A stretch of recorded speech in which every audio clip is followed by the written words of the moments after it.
মধ্যে দাঁড়িয়ে যাইতেন। আমার আপনার আজকে দেখে আমল, আমার আপনার জীবনে ব্যবসায়ী পেরেশানি, মেয়েটাকে বিয়ে না দেওয়ার পেরেশানি, সন্তানটা নিয়ে আমরা পেরেশানির মধ্যে আছি। প্রথম আমার উস্তাদকেও বলবো না, ইমামকে বলবো না, খতিবকে বলবো না, আমার পীর সাহেবকে বলবো না, আব্বা আম্মাকেও বলবো না। সর্বপ্রথম আল্লাহর দরবারে নামাজের মধ্যে দাঁড়ায়া যাব। কারণ আমার নবীর পেরেশানি আসার পর সর্বপ্রথম কাজ কি? বলেন, নবীজির পেরেশানি আসার পর সর্বপ্রথম কাজ? হ্যাঁ, এরপরে হুজুরে বলবেন, ইমাম সাহেবরে বলবেন, খতিব সাহেবের পরামর্শ চাইবেন, মারে বলবেন, বাবারে বলবেন, কিন্তু পেরেশানি আসার পর প্রথম কাজ নামাজ। এবার আল্লাহর নবী বলেন, আসসালাতু নূর, নামাজ হলো আলো। নামাজ কি? একটা কিতাব আছে নাম মুসনাদে আহমদ, 10 নম্বর খণ্ড, 83 নম্বর পৃষ্ঠা। ক্বালা রাসূলুল্লাহ সাল্লাল্লাহু আলাইহি ওয়াসাল্লাম, আল্লাহর নবী 5 ওয়াক্ত নামাজের আলোচনা করার পর বলেন, মান হাফাযা আলাইহা, যারা 5 ওয়াক্ত নামাজ নিয়মিত আদায় করবে, কানাত লাহু নূরা, এই ব্যক্তির দুনিয়া এবং আখিরাতে নূর হবে, তার শরীরের মধ্যে নূর হবে। 2 নাম্বার, ওয়া বুরহানা, নামাজ এই ব্যক্তির পক্ষে কিয়ামতের ময়দানে দলিল হবে, প্রমাণ। 3 নাম্বার, ওয়া নাজাতাই ইয়াউমাল কিয়ামাহ, নামাজ এই ব্যক্তির পক্ষে কিয়ামতের ময়দানে জাহান্নাম থেকে মুক্তির সনদ হিসেবে উপস্থিত হয়ে যায়। ইয়া আইয়ুহাল্লাযীনা আমানু আতিউল্লাহ ওয়া আতিউর রাসূল ওয়া লা তুবতিলু আমালাকুম, হে ঈমানদার, তোমরা আল্লাহর আনুগত্য করো, রাসূল সাল্লাল্লাহু আলাইহি ওয়াসাল্লামের আনুগত্য করো। ওয়ালা তুবতিলু আমালাকুম, তোমরা তোমাদের আমলগুলো নষ্ট করে দিও না, তোমরা তোমাদের আমলগুলা বাতিল করে দিও না। আয়াত 2টার মাধ্যমে জানলাম আমল নষ্ট না করা, আমল বাতিল না করা, এ হলো রমজানের পর 1 নাম্বার কাজ। রমজান পরবর্তী দ্বিতীয় কাজ, রমজানের যে হেদায়েত আল্লাহর কাছ থেকে পাইলাম, এই হেদায়েতের বিনিময়ে পথভ্রষ্টতা গ্রহণ না করা। সূরা আরাফের 175 এবং 176 নাম্বার আয়াতে আল্লাহ পাক রব্বুল আলামিন বলেন, ওয়াতলু আলাইহিম নাবা আল্লাযী আতাইনাহু আয়াতিনা ফানসালাখা মিনহা ফাআতবাহুশ শাইতান ফাকানা মিনাল গাওয়িন। আল্লাহ বলেন, ওয়াতলু আলাইহিম নাবা আল্লাযী আতাইনাহু আয়াতিনা, আপনি তাদের সামনে বর্ণনা করেন, বয়ান করেন ওই ব্যক্তির ঘটনা, ওই ব্যক্তির সংবাদ তাদের সামনে আপনি শোনায়া দেন। আল্লাযী আতাইনাহু আয়াতিনা, যাকে আমি আমার নিদর্শন দান করলাম, ফানসালাখা মিনহা, নিদর্শন দেওয়ার পর সে তা থেকে বিচ্যুত হয়ে গিয়েছে। ফাআতবাহুশ শাইতানু ফাকানা মিনাল গাওয়িন, শয়তান তার অনুগামী হয়েছে, ফলে সে পথভ্রষ্ট হয়ে যায়। আয়াতের ব্যাখ্যায় মুফাসসিরিনে কেরাম বলেন, কিয়ামত পর্যন্ত যত মানুষ হেদায়েত পাওয়ার পর পথভ্রষ্ট হয়ে যায়, প্রত্যেকটা মানুষ এই আয়াতের উদ্দেশ্য হয়ে যাবে। আল্লাহ বলেন, সারা দুনিয়ার মানুষকে ওই ব্যক্তির ঘটনা আপনি শোনায়া দেন, যেই ব্যক্তি হেদায়েত পাওয়ার পর, আমার নিদর্শন পাওয়ার পর সত্য থেকে বিচ্যুত হয়ে আবার পথভ্রষ্ট হয়ে যায়। বলেন নাউযুবিল্লাহ। এটা হলো মুফাসসিরিনে কেরামের এক দলের অভিমত। আর এক দল বলেন, আয়াতের ওই ব্যক্তি দ্বারা উদ্দেশ্য হলো বনি ইসরায়েলের এক ব্যক্তি নাম বালআম। বালআম ইবনে বাউরা নামে এক ব্যক্তি ছিল। এই ব্যক্তিকে আশ্চর্য কিছু ক্ষমতা আল্লাহ দান করেছিলেন। এই ব্যক্তি দোয়া করার সাথে সাথে আল্লাহ কবুল করে ফেলতেন। মুসা নবী জাব্বারিন সম্প্রদায়ের বিরুদ্ধে জিহাদে বের হলেন। জাব্বারিনরা বালআমের কাছে এসে কয়, বালআম, তুমি মুসা নবীর বিরুদ্ধে বদদোয়া করো, মুসা যেন আমাদের বিরুদ্ধে আসতে না পারে, মুসা যেন ধ্বংস হয়ে যায়, বদদোয়া করো। বালআম জবাব দেয়, আল্লাহ আমাকে দোয়া করার পর কবুল করার যে ক্ষমতা আল্লাহ দান করেছেন, আমি যদি মুসা নবীর বিরুদ্ধে এমন দোয়া করি, তাহলে আমার দোয়া তো কবুল হবে না, উল্টে আমি পথভ্রষ্ট হয়ে যাব। আমি মুসা নবীর বিরুদ্ধে বদদোয়া করা আমার পক্ষে সম্ভব না। বালআমের বিবি বড় সুন্দরী। জনগণ বালআমের বিবিকে টাকার মাধ্যমে, অর্থের মাধ্যমে, প্ররোচনা দিয়ে, লোভের মাধ্যমে তাকে ফিতনায় ফেলায়। জনগণ কয় তুমি তোমার স্বামীকে বুঝাও, তোমার স্বামী যদি মুসা নবীর বিরুদ্ধে বদদোয়া করে তোমাকে আমরা এই অঢেল সম্পত্তি দান করব। এক পর্যায়ে বালআম টাকার কাছে বিক্রি করে মুসা নবীর বিরুদ্ধে বদদোয়া করে পথভ্রষ্ট হয়ে যায়। বলেন নাউজুবিল্লাহ। আল্লাহ বলেন ওয়ালাউ শি'না লারাফা'নাহু বিহা, আমি চাইলে তাকে উঁচু করতে পারতাম, ওয়ালাকিন্নাহু আখলাদা ইলাল আরদি ওয়াত্তাবা হাওয়া, কিন্তু সে দুনিয়ার দিকে ঝুঁকে পড়েছে, নফসের কুপ্রবৃত্তির অনুসরণ করেছে। আল্লাহ বলেন ফামাসালুহু কামাসালিল কালব, এই ব্যক্তির দৃষ্টান্ত হলো কুকুরের মতো। টাকার কাছে, অর্থের কাছে যারা পথভ্রষ্ট হয়ে যায়, বিক্রি হয়ে হেদায়েত ছেড়ে দেয়। ভালো করে মনে রাখবেন, কিয়ামত পর্যন্ত হেদায়েত পাওয়ার পর যদি টাকার কাছে আপনি হেদায়েত বিক্রি করে দেন, আল্লাহ বলেন তার দৃষ্টান্ত হলো কুকুরের মতো। কুকুরের উপর বোঝা দাও আর না দাও, ইয়ালহাস, কুকুর তার জিহ্বা বের করবে। টাকাওয়ালা যেই ব্যক্তি অর্থের কাছে, লোভের কাছে বিক্রি হয়ে যায়, হেদায়েত না থাকার কারণে, আল্লাহ বলেন এই লোকটার কুকুরের মাঝে কোনো পার্থক্য নাই। ইয়ালহাস আও তাতরুকহু ইয়ালহাস, ইন তাহমিল আলাইহি ইয়ালহাস, তার উপরে বোঝা দাও, কুকুরের উপর বোঝা দাও, তাও জিহ্বা বের করে, বোঝা না দাও তাও জিহ্বা বের করে। লোভের কাছে, অর্থের কাছে, টাকার কাছে যে বিক্রি হয়ে যায়, হেদায়েতের বিনিময়ে যদি পথভ্রষ্টতা গ্রহণ করে, এই লোকের কাছে অঢেল সম্পত্তি থাকা না থাকা, কুকুরের উপর বোঝা থাকা না থাকার মতো। তো আল্লাহ পাক বললেন হেদায়েত পাওয়ার পর পথভ্রষ্টতা হয়ে যাওয়া মানে কুকুরের মতো হয়ে যাওয়া। ভাই আল্লাহ আমাদেরকে হেফাজত করেন। তাহলে 2 নাম্বার করণীয়, রমজানের পর হেদায়েত পেয়েছি আমরা আলহামদুলিল্লাহ, আশাবাদী যে আমরা রোজা রাখলাম, তারাবি পড়লাম, এটা আশা যে আল্লাহ আমাদেরকে সঠিক পথে রেখেছেন, এটা আশা করতে পারি। এই পথ থেকে যেন বিচ্যুত হয়ে না যাই, এই জন্য এই সংগঠনের জন্য দোয়া করা। তারা আপনাদের জন্য আরেকটা মাহফিলের আয়োজন করেছেন, এই যে আজকে কথাগুলা জানতেছেন, যে রমজানের আমল নষ্ট না করা। 3 নাম্বার, রমজান পরবর্তী তৃতীয় করণীয়, শয়তান থেকে সতর্ক থাকা। বলেন তো কার থেকে সতর্ক থাকা? শয়তানের ব্যাপারে 4টা দৃষ্টান্ত দিই, ভালো করে মনে রাখবেন। 1 নাম্বার দৃষ্টান্ত, এই মাঠে আমরা যারা বসা, আমরা সহ আরো যত মানুষ আছে আপনাদের এলাকার সবার, শয়তান আমাদের সবাইকে জাহান্নামী বানাইতে চায়। আল্লাহ পাক রব্বুল আলামিন সূরা ফাতিরের 6 নাম্বার আয়াতে বলেন ইন্নাশ শাইতানা লাকুম আদুউন ফাত্তাখিযুহু আদুওয়া ইন্নামা ইয়াদউ হিজবাহু লিয়াকুনু মিন আসহাবিস সাঈর। আল্লাহ বলেন নিশ্চয়ই শয়তান তোমাদের শত্রু, তাকে শত্রু হিসেবে গ্রহণ করে নাও। আল্লাহ বলেন ইন্নামা ইয়াদউ হিজবাহু, শয়তান তার দলকে আহ্বান জানায়, লিয়াকুনু মিন আসহাবিস সাঈর, সব মানুষ যেন জাহান্নামী হয়ে যায়। শয়তান মানুষকে জাহান্নামের দিকে আহ্বান জানায়।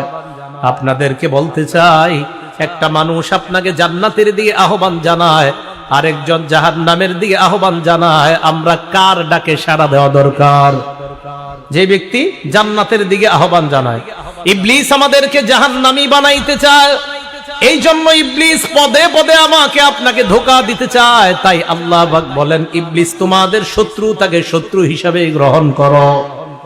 আওয়াজ দিয়ে বলেন তো ইবলিস আমাদের কি? তাকে শত্রু হিসাবে গ্রহণ করো। এগুলো 1 নাম্বার দৃষ্টান্ত।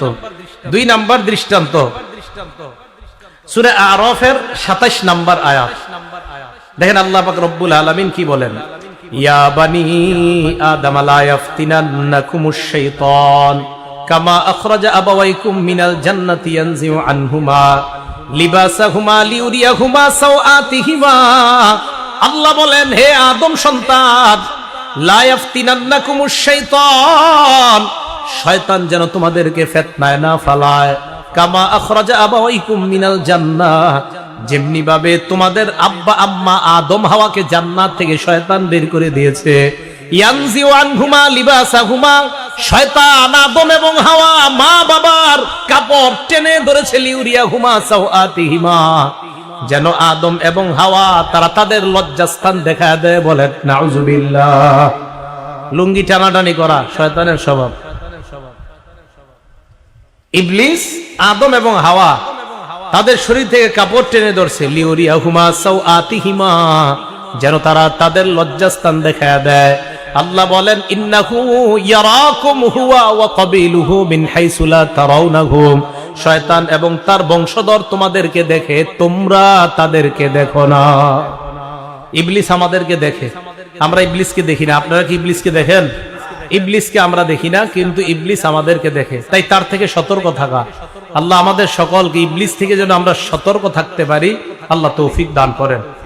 দৃষ্টান্ত নাম্বার 3, সূরা আরাফের 27 নম্বর আয়াত তো বললাম, সূরা আরাফের 17 নম্বর আয়াত আল্লাহ কত চমৎকার ভাবে বলে দেখেন।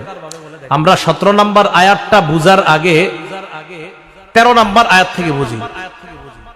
ক্বালা ফাহবিত মিনহা, আল্লাহ বললেন ইবলিসকে তুই জান্নাত থেকে বের হয়ে যা। ইবলিস এবার আল্লাহকে পাল্টা বলল, আনজিরনি ইলা ইয়াউমি ইউবআসুন, কিয়ামত পর্যন্ত আপনি আমাকে হায়াত দিয়ে দেন। আল্লাহ বললেন ইন্নাকা মিনাল মুনজারিন, তোকে সুযোগ দেওয়া হলো। এবার ইবলিস পাল্টা বলে, ফাবিমা আগওয়াইতানি লাআকউদান্না লাহুম সিরাতাকাল মুস্তাকিম, যেইভাবে আপনি আমাকে পথভ্রষ্ট করলেন, যেই আদমের কারণে, হাওয়ার কারণে আমাকে জান্নাত থেকে বের করলেন, পথভ্রষ্ট করলেন, আমি আপনার সোজা রাস্তায় গিয়ে ওই বান্দাদেরকে পথভ্রষ্ট করার জন্য উৎপেতে বসে থাকবো। ইবলিস আমাদের রাস্তায় বসে থাকে। এরপরে কি কয় দেখেন, এটাই 17 নম্বর আয়াত। সুম্মা লাআতিয়ান্নাহুম মিন বাইনি আইদিহিম ওয়া মিন খালফিহিম ওয়া আন আইমানিহিম ওয়া আন শামাইলিহিম। ইবলিস কয় আমি তাদের সামনে থেকে যাব, পিছন থেকে যাব, আমি ডান দিক থেকে আসব, বাম দিক থেকে আসব, আমি যেই কোনো মূল্যে তাদেরকে ধোঁকা দেওয়ার চেষ্টা করব। ইবলিস ডান দিক থেকে আসে, বাম দিক থেকে আসে, সামনে থেকে আসে, পিছন থেকে আসে। সামনে থেকে এসে বলবে সুদ খা, তা আপনি খাবেন না। পিছন থেকে এসে বলবে টিভি চা, দেখবেন না। ডান দিক থেকে এসে বলবে ওই নারীর দিকে তাকা, তাও তাকাইলেন না। বাম দিক থেকে এসে আরেকটা বলবে সিনেমা হলে যা, আপনি গেলেন না। এরপর নেক্সট সুরতে এসে আপনাকে ধোঁকা দিবে, বলবে সমিতি কর। কি কর? সমিতি তো খারাপ না, ইসলামী সমিতি ভালো। এখন ইসলামী সমিতির নামে অন ইসলামিক সমিতিও আছে, তা আপনারে বলবে সমিতি কর। করার পরে আপনারে বুঝাবে লাভ লস ব্যবসায় তো থাকি, তখন এই লাভ লস তো আসলেই ব্যবসায় থাকে, তখন এই লাভ অন্য জায়গায় চলে যায়, অন্য জায়গায় গিয়া সেটা শয়তানি হিসাবে রূপান্তরিত হয়ে যায়। নেক্সট শুরুতে তখন শয়তান আপনাকে সুদি কারবারে লিপ্ত করায় দেয়, আপনি জানেনও না। তো ইবলিস আপনাকে চারদিক থেকে আসবে ধোঁকা দেওয়ার জন্য। ইবলিস থেকে যেন আমরা সতর্ক থাকতে পারি, আল্লাহ তৌফিক দান করেন। উদাহরণ নাম্বার 4, 4 নাম্বার উদাহরণটা মন দিয়ে শোনেন। বুখারী শরীফের 2038 নাম্বার হাদিস। ক্বালা রাসূলুল্লাহ সাল্লাল্লাহু আলাইহি ওয়াসাল্লাম, আল্লাহর নবী বলেন, ইন্নাশ শাইতান ইয়াজরি মিনাল ইনসানি মাজরাদ দাম। নবীজি বলেন শয়তান মানুষের রক্ত চলাচল যেইভাবে করে, ওইভাবে শয়তান মানুষের শিরা উপশিরায় চলতে পারে। খুব সাবধান, রক্ত চলাচল করার ন্যায় শয়তান আমাদের শরীরে চলতে পারে। আল্লাহ নবী বুখারীর বর্ণনা এই কথা বললেন। তিরমিজির বর্ণনায় আছে 1172 নাম্বার হাদিসের বর্ণনা। নবীজি বললেন, ইন্নাশ শাইতানা ইয়াজরি মিন আহাদিকুম মাজরাদ দাম, শয়তান তোমাদের শরীরের রক্ত চলাচলের মতো চলাচল করতে পারে।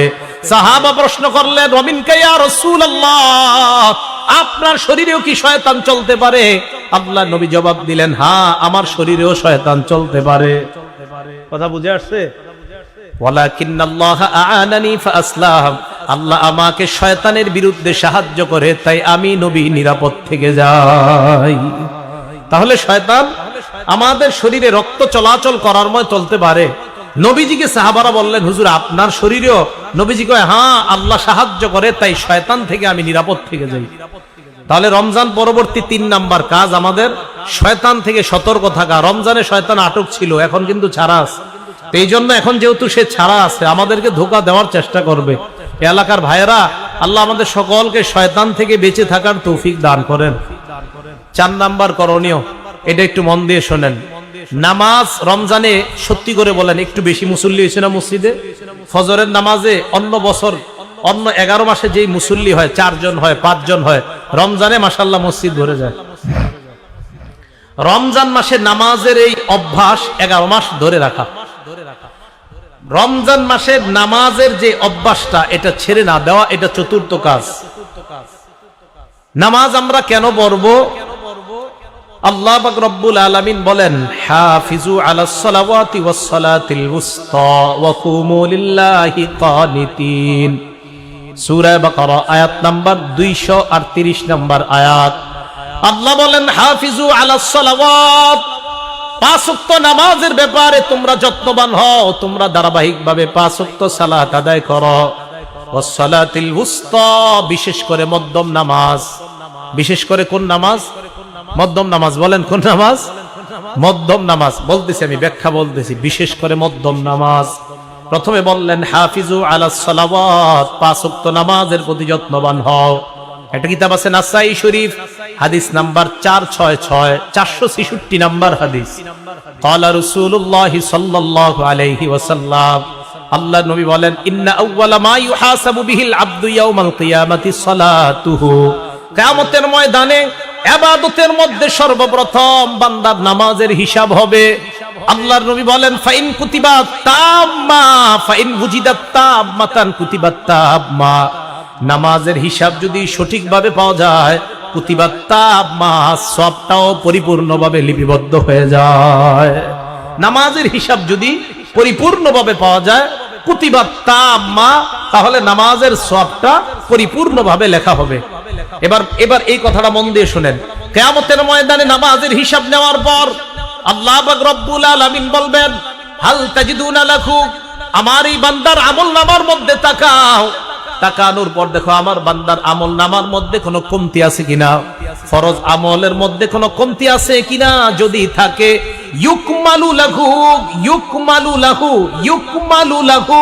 দেখেন কি বলতেছে, তার ওই কমতিটাকে পরিপূর্ণ করে দেওয়া হবে। মা দুইয়াত মিন ফারিজাতিন মিন তাতাওউহি, আমার বান্দার ফরজের মধ্যে যদি কিছু কম ত্রুটি হয়ে যায়, নফলের মাধ্যমে এটা পরিপূর্ণ করে দাও। নফলের মাধ্যমে পরিপূর্ণ করো। এখন একদল মানুষ আমাদেরকে প্রশ্ন করে, হুজুর সুন্নত না পড়লে কি গুনাহ হবে? কি কয়? এমনি মানুষ নামাজ পড়ে না, আবার যদি এই প্রশ্ন করে, কয় সুন্নত না পড়লে কি গুনাহ হবে? ভাই, আপনি দুনিয়াতে প্রশ্ন করার আর কিছু পান না। একদিন তো এটা বললেন না, হুজুর আমার বিবি বেপর্দা চলে, এটা গুনাহ হয়?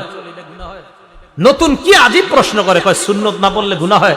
কেন এটা বলতে পারেন না? হাদিসে আসছে, যে ব্যক্তি দৈনিক 12 রাকাত সুন্নত পড়ে, ওয়াজাবাত লাহুল জান্নাহ, তার জন্য জান্নাত ওয়াজিব হয়ে যায়। এটা জিজ্ঞাসা করে না, কয় হুজুর সুন্নত না পড়লে কি গুনাহ হয়? মনে রাখবেন, এই পদ্মাসী করবেন। তার নামাজের প্রতি যত্নবান হওয়া, আল্লাহ আমাদের সকলকে তৌফিক দান করেন। ওয়াস সালাতিল উসতা, বিশেষ করে মধ্যম নামাজ। এই মধ্যম নামাজ দ্বারা উদ্দেশ্য আসরের নামাজ। বলেন তো মধ্যম নামাজ দ্বারা কি উদ্দেশ্য? আসরের নামাজ। বুখারীর বর্ণনা, আন আলী ইবনে আবি তালিব রাদিয়াল্লাহু তাআলা আন, আলী ইবনে আবি তালিবের বর্ণনা, হযরতে আলী বলেন, কুন্না মা রাসূলিল্লাহি সাল্লাল্লাহু আলাইহি ওয়াসাল্লাম ইয়াউমাল খান্দাক, আমরা খন্দক যুদ্ধের দিন আল্লাহর নবীর সাথে ছিলাম। নবীজি বললেন, মালা আল্লাহু কুবুরহুম ওয়া বুয়ুতাহুম নারা শাগালুনা আন সালাতিল উসতা। আল্লাহর নবী বললেন, তাদের ঘরগুলো, তাদের কবরগুলো আল্লাহ আগুন দ্বারা পরিপূর্ণ করে দেয়, কারণ তারা আমাদেরকে মধ্যম নামাজ থেকে দূরে রাখছে। খন্দকের যুদ্ধে বেঈমানদের সাথে লড়াই করার কারণে আসরের নামাজের সময় সূর্য ডুবে যায় অবস্থা। আল্লাহর নবী তাকায় দেখে সূর্য ডুবে গেছে, এরপর আসরের নামাজ আদায় করছে। এই হাদিস দ্বারা মাসালা হলো, কোন ব্যক্তির যদি আজকের আসরের নামাজ ছুটে যায়, ওই ছুটে যাওয়া আসরের নামাজটা সূর্য ডুবে যাওয়ার পরেও পড়তে পারবে। বুঝতে পারেনি? কোন ব্যক্তির যদি আসরের নামাজ ওজোরের কারণে আজকের আসর ছুটে যায়, তো আজকে সূর্যটা ডুবে গেল, আসরের নামাজটা আদায় করে নেবেন। এমনি কিন্তু মাসালা হলো, লা সালাতা বাদাল ফাজরি ক্বাবলা আন তাতলুআ আশ-শামস ওয়া লা সালাতা বাদাল আসরি ক্বাবলা আন তাগীবা আশ-শামস। সহিহ বুখারীর বর্ণনা, ফজরের নামাজের পর সূর্য ওঠার আগে কোনো নামাজ নাই, আসরের নামাজ পড়ার পর সূর্য ডুবার আগে কোনো নামাজ নাই। তো হাদিস দ্বারা বোঝা যায় মাগরিব পর্যন্ত আর নামাজ পড়া যাবে না। তবে ওই দিনের আসরের নামাজ গাড়ি দিয়ে যাইতে দেরি হয়ে গেছে, নাইমা দেখছেন যে সূর্য ডুবে গেছে, হ্যাঁ আসরের নামাজটা পড়ে নেবেন। কথা বুঝে আসছে সবার?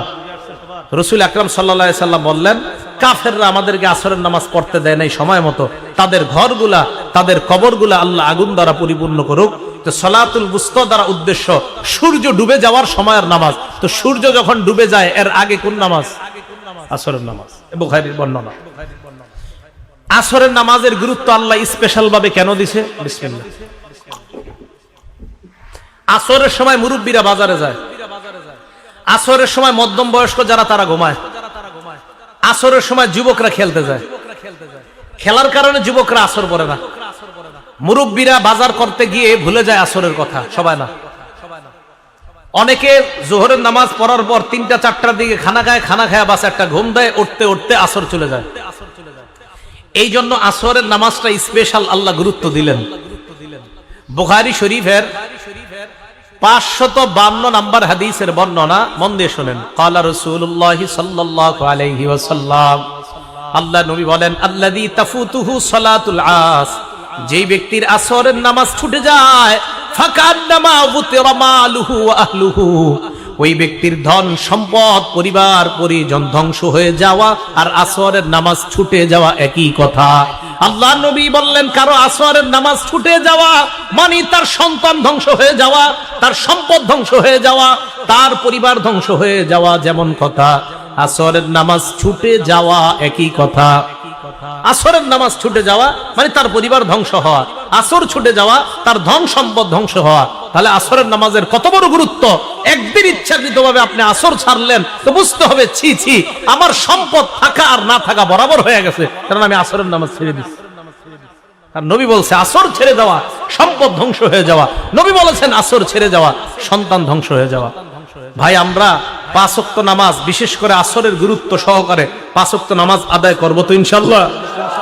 বুখারীর পরের বর্ণনায় নবীজি বলেন, ক্বালা রাসূলুল্লাহ সাল্লাল্লাহু আলাইহি ওয়াসাল্লাম, আল্লাহ নবী বলেন, মান তারাকা সালাতাল আসরি ফাকাদ হাবিতা আমালু, নবীজি বলেন, কোন ব্যক্তি যদি আসরের নামাজ ছেড়ে দেয় কেমন যেন তার আমল বরবাদ, আমল নষ্ট।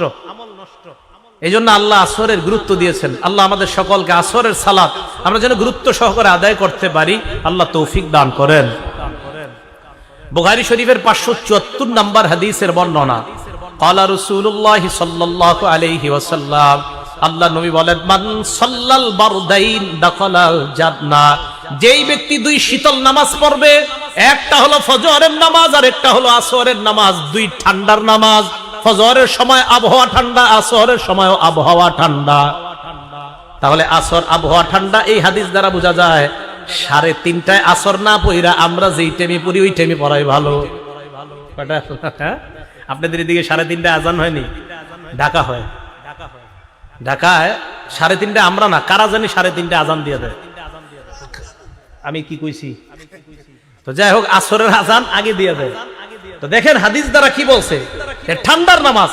আপনি দেখেন এখন আমরা 5টায় আসর করি, তো 3:30টায় কিন্তু ঠান্ডা হয় না আবহাওয়া। তাহলে ঠান্ডার নামাজ, তার মানে আমরা যারা হানাফি মাযহাব, বাংলাদেশে বিশেষ করে হানাফি মাযহাব মানে নতুন কোন ধর্ম না, কোরআন সুন্নাহর একটা বিস্তৃত সংকলের নাম হানাফি। কোরআন এবং হানাফি মাযহাবের কোন আমল কোরআন সুন্নাহর বাহিরে না, বরং কোরআন সুন্নাহর সবচেয়ে বেশি আমল হয় হানাফি মাযহাবে। না, এটা শুধু ঠিক বললেও ঠিক, না বললেও ঠিক।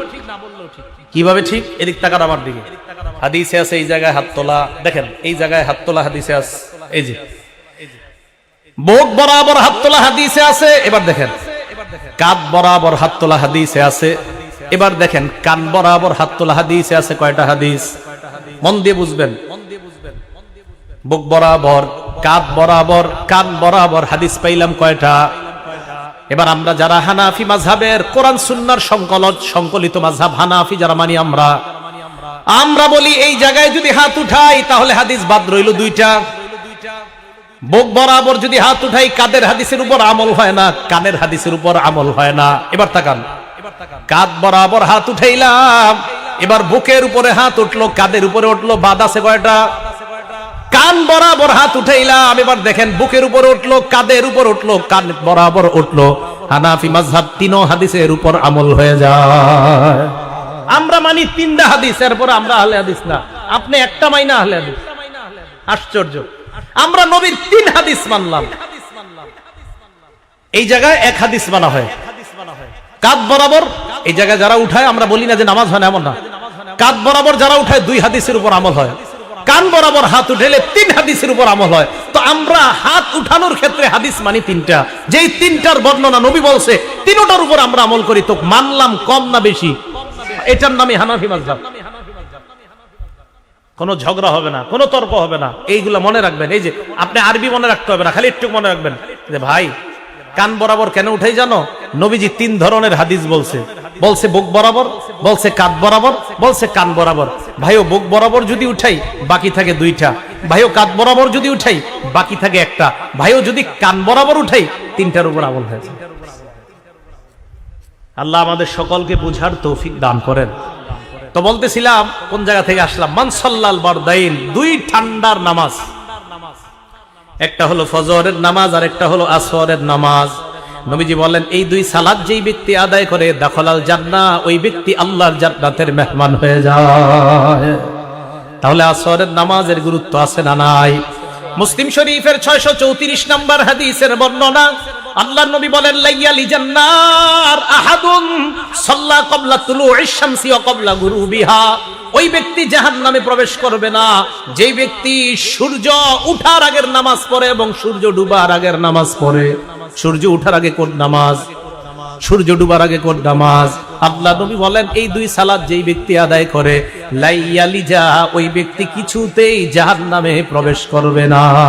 তাহলে বাকি 3 ওয়াক্ত পড়বেন না, কি বলেন? সবগুলাই পড়তে হবে। বুখারী শরীফের 652 নম্বর হাদিসের বর্ণনা, ক্বালা রাসূলুল্লাহ সাল্লাল্লাহু আলাইহি ওয়াসাল্লাম, আল্লাহর নবী বলেন লাউ ইয়ালামুনা মা ফিল আতামাতি ওয়াস সুবহি, মানুষ যদি জানতো এশার নামাজ আর ফজরের নামাজের কি উপকার। এই হাদিসে এশা আর ফজর, মানুষ যদি জানতো এশার নামাজ আর ফজরের নামাজে কি উপকার, লা তাউহুমা ওয়ালাউ হাবওয়া, মানুষ গড়াগড়ি করে হলেও নামাজে উপস্থিত হয়ে যাইতো। মানুষ যদি জানতো এশারের নামাজের কি উপকার, ফজরের নামাজের কি উপকার। আমার দিকে তাকান, প্যারালাইজড হয়ে গেছেন কোন ব্যক্তি, নবীজি বলেন ওই ব্যক্তিও তার নিতম্বের মধ্যে কোনো কিছুতে গড়াগড়ি করে হলেও লোকটা এশার ফজরে আসতো যদি এই 2 নামাজের ফজিলত জানতো। তাহলে এই জায়গা দেখেন এশার ফজরের হয়ে গেল। ক্বালা রাসূলুল্লাহ সাল্লাল্লাহু আলাইহি ওয়াসাল্লাম, আল্লাহর নবী বলেন বাশশিরিল মাশাইনা ফিজ জুলামি ইলাল মাসাজিদ বিনুরিত তাবি ইয়াউমাল কিয়ামা, আল্লাহর নবী বলেন অন্ধকারে হেঁটে হেঁটে যারা মসজিদে যায় তাদেরকে কিয়ামতের ময়দানে পরিপূর্ণ নূরের সুসংবাদ দিয়ে দাও। অন্ধকারে হেঁটে কয় নামাজে যাই আমরা সাধারণত 2 নামাজ, এশার নামাজ আর ফজরের নামাজ। এই জন্য আমি বলি এশার নামাজে যখন টর্চ লাইট টিপতে টিপতে যান মাঝে মাঝে টর্চ লাইটটা বন্ধ করবেন, একটু অন্ধকারে থাকবেন, কিয়ামতের মাঠে যেন বলতে পারেন আল্লাহ আমি অন্ধকারে হাঁটছিলাম। সুবহানাল্লাহ। হ্যাঁ, টর্চ লাইট দিবেন, একদম সারাক্ষণ জ্বালায় রেখে দেন, একটু বন্ধ করেন। এরকম মোবাইলের লাইট জ্বালাই আমরা, একটু বন্ধ করেন আবার জ্বালায়েন, সমস্যা নেই। কিন্তু মানে যেন কিয়ামতের মাঠে বলতে পারেন আল্লাহ আমি তো অন্ধকারে হেঁটে হেঁটে আসছি। ফজরের সময়ও অন্ধকারে একটু হাঁটবেন, বলছি না যে লাইট জ্বালাবেন না, লাইট তো জ্বালাবেন, একটু অন্ধকারে হাঁটেন, যেন কিয়ামতের ময়দানে বলা যায় আল্লাহ আমি তো অন্ধকারে হেঁটে মসজিদে গিয়েছি, তোমার ওয়াদা তুমি আমাকে নূর দান করবা। অবশ্যই আল্লাহ আপনাকে নূর দান। তাহলে ফজরের নামাজ, এশার নামাজ, আসরের নামাজেরও গুরুত্ব আমরা পাইলাম। দেখেন বুখারীর বর্ণনা এই 652 নম্বর বর্ণনা আসছে, লাউ ইয়ালামুনা মা ফিত তাসজিদ, মানুষ যদি জানতো যোহরের নামাজের কি ফায়দা, লাস্তাবাকু ইলাইহি, তাহলে মানুষ প্রতিযোগিতা করে হলেও যোহরের নামাজে উপস্থিত হয়ে যাইতো। এই নামাজগুলোর গুরুত্ব হাদিসে কেন বেশি দিছে? সাধারণত আমাদের দেশের মানুষ মাগরিব বেশি পড়ে, বাকি 4 ওয়াক্ত বেশি পড়ে না। কোন নামাজ দেখবেন মাগরিবি মুসল্লি সবসময় একটু বেশি হয়, মাগরিব নামাজ। এই জন্য ফজরের নামাজে মুসল্লি কম হয়, জোহরেও কম হয়। জোহরে কৃষকরা মাঠে ঘাটে থাকে, কোনো মতে আইসা গোসল কইরা গামছা গাই দিয়ে মসজিদে নামাজ পড়া শুরু করে। এই ঠিক না এটা? হ্যাঁ, আপনারা কৃষক যারা আছেন গামছাটা গাই দিয়েই মসজিদে নামাজে দাঁড়ায় যান। আপনার একটু শরম করা দরকার। আপনি তো বেয়ের বাড়িতে কখনো গামছা গাই দিয়ে যান না, নাকি যান? বেয়ের বাড়িতে মানুষ গামছা গাই দিয়ে যায় না, আল্লাহর ঘরে মানুষ গামছা গাই দিয়ে যায়। এত খারাপ লাগে আমার, জানেন? তারপরেও পইরেন আপনি, আবার এই নিয়তে কিন্তু করেন না হুজুর কইছে গামছা গায়ে দিয়ে না যেতে, আর জামুই না মসজিদে। না না, আপনি যাইতেন। আমি বলছি যে আপনি মানে গামছা গায়ে দিয়ে কেন যান? আপনি বাজারে যাইতেছেন কত পরিপাটি হয়ে, বিভিন্ন জায়গায় কত পরিপাটি হয়ে যান, আল্লাহর সামনে আপনি কেন একটু সুন্দর হয়ে যাবেন না? এটা আমার বোঝানো উদ্দেশ্য। আল্লাহ আমাদের সকলকে কথাগুলা বুঝে শুনে আমল করার তৌফিক দান করেন। তাহলে নামাজের গুরুত্ব, এখন নামাজের গুরুত্ব আমরা কেন দিব? বুখারী শরীফের 757 700 কত হয় 57, মন দিয়ে শুনেন। আল্লাহ বলেন আকিমিস সালাতা তরফাইন নাহার ওয়া যুলাফা মিনাল লাইল। আল্লাহ পাক রব্বুল আলামিন বলেন আকিমিস সালাহ, নামাজ কায়েম করেন। সূরা আনকাবুতের 45 নম্বর আয়াতে আল্লাহ বলেন আকিমিস সালাহ, নামাজ কায়েম করেন। কোরআনের অসংখ্য অগণিত আয়াতে আল্লাহ বলেন আকিমুস সালাহ, তোমরা নামাজ কায়েম করো। আল্লাহ কেন বললেন নামাজ কায়েম করো? নামাজ পড়ো না বলে আল্লাহ কেন বললেন নামাজ কায়েম করো?